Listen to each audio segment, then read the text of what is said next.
Athanasian Creed, Episode 14. Et in hoc Trinitate nihil prius aut posterius, nihil maius aut minus, sed totae tres personae coaeternae sibi sunt, et coaequales. And in this Trinity, et in hoc Trinitate, hoc and Trinitate are feminine singular and ablative. Trinitate is from the third declension noun trinitas, like so, which appears to have been coined, this term, by the church father Tertullian in the beginning of the 3rd century. And in this Trinity, there is nothing prius, nihil prius aut posterius. Nihil is indeclinable, but it's functioning here as a subject.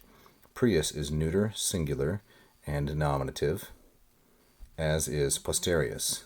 These are comparative adjectives. In this Trinity, there is nothing before or after. There is nothing greater, maius, or less, aut minus.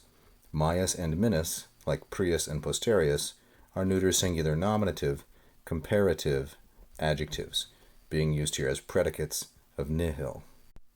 But, or instead, totae tres personae, all three persons, feminine, plural, and nominative as the subject, all three persons, sunt, are coaeternae sibi, et coaequales, are co-eternal with one another, and also co-equal.